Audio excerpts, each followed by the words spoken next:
তাই তো হয়। বাঁকুড়ার মানুষ আজকে রায় দিয়ে দিয়েছে, সুভাষবাবুকে বিশ্রাম নেওয়ার সময় এসে গেছে। দাদা একেবারে বাঙালি বেশে দেখলাম নমিনেশন প্রদান করতে এলেন। বাঙালি বেশি আসবে না তো কি আমি পাগড়ি পরে আসবো? আচ্ছা, জ্যোতিষ শাস্ত্র মেনেই কি নমিনেশন জমা? তাই তো করে সবাই, তা আমিও তাই করেছি।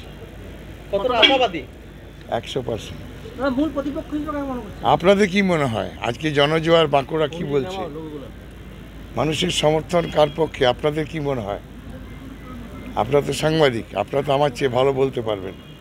ওরাও তো করেছিল নমিনেশন, ঢাকঢোল পিটিয়ে বাইরের থেকে লোক এনে, রানীগঞ্জ থেকে লোক নিয়ে। আজকে বাঁকুড়া শহর এবং বাঁকুড়া লোকসভা কেন্দ্রের জঙ্গলমহল সহ রঘুনাথপুর যারা এসেছিলেন তাদের দেখে কি মনে হলো যে সুভাষবাবুর সময় হয়ে গেছে বিদায় নেওয়ার, বিশ্রাম নেওয়ার? কোনো গোষ্ঠী নেই, সবাই একসঙ্গেই কাজ করেছে, ওদের সব দায়িত্ব দেওয়া হয়েছে।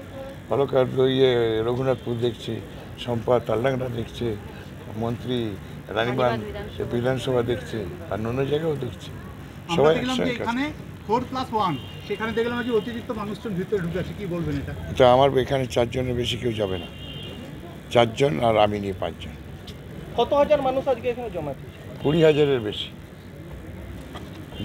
উন্নয়ন জিতবে, অভিষেক বন্দ্যোপাধ্যায় নবজোয়ার বইবে এবং বিষ্ণুপুর লোকসভায় এবার তৃণমূল কংগ্রেস জিতছে আর জোড়া ফুল ফুটছে। আমি তো পিওর বাঙালি, লোক দেখানি ভণ্ডামি তো আমি করি না। আমি একজন সনাতনী হিন্দু বাঙালি নারী, যে 30 দিনের মধ্যে 25 দিনই শাড়ি পরি, আর লাল পাড় সাদা শাড়ি লাল টিপ, এতেই তো শাড়িতেই তো নারী, আর এটাই বঙ্গ ললনার পোশাক। আমাকে ওই একদিনের ভণ্ডামি করে ধুতি পাঞ্জাবিও পরতে হয় না।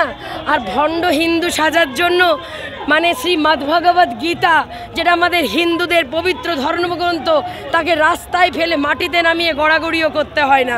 আমি অন্তরে হিন্দু, কিন্তু আমার নেত্রী, আমার পরিবারের শিক্ষা, আমি ধর্ম নিরপেক্ষ মানুষ। আমার কাছে হিন্দু, মুসলিম, শিখ, খ্রিস্টান, ইসাই আমার কাছে সবাই ভাই বোন ভাই। কারণ আমি একটাই কবির কথাই বলতে চাই, মোরা একই বৃন্তে দুটি কুসুম, হিন্দু মুসলমান, মুসলিম তার নয়নমণি, হিন্দু তাহার প্রাণ। আর আমি মনে প্রাণে আমি হচ্ছেন একজন সনাতনী হিন্দু বাঙালি নারী। আমাকে কোনো ভেগ ধরার দরকার পড়ে না। দেখুন, ওনার ভণ্ডামিটার ব্যাপারে উনিই বলতে পারবেন, কারণ উনি দিনের পর দিন জোকারে পরিণত হচ্ছেন। আর আমি কিন্তু লাল পাড় সাদা শাড়ি পরতে ভীষণ ভালোবাসি, পুজো পার্বণে পরি, এমনকি বোনের বিয়েতেও পরেছিলাম। আর সবচেয়ে বড় কথা হচ্ছে যে লাল পাড় সাদা শাড়ি আর কপালে লাল টিপ, এতেই তো বঙ্গ ললনার পরিচয়, শাড়িতেই নারী।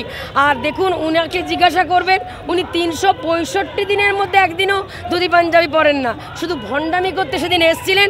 কিন্তু আমি একজন প্রকৃত সনাতনী হিন্দু হয়ে শ্রীমদ্ভগবদ্ গীতাকে রাস্তায় মাটিতে ফেলে যে অসম্মান করে উনি ভণ্ডামিটা দেখিয়েছেন, এই অসম্মান মানুষ বরদাস্ত করবে না। বিষ্ণুপুর লোকসভা ক্ষমা করবে না। বিষ্ণুপুর লোকসভা ওনাকে গোহারান হারিয়ে রাজনীতির মানচিত্র থেকে বিদায় করে দেবে। 100%-এরও বেশি আশাবাদী, কারণ মানুষ মমতা বন্দ্যোপাধ্যায়ের উন্নয়নকে জেতাবে। কাউকে না, সাধারণ প্রতিযোগী মাত্র, প্রতিপক্ষ কেউ না। কারণ আমরা যে পরিমাণ কাজ করি, সারা বছর মানুষের পাশে থাকি, আমাদের প্রতিপক্ষ কেউ হতে পারে না। আমরাই আমাদের চ্যালেঞ্জার আরও ভালো কাজ করার জন্য।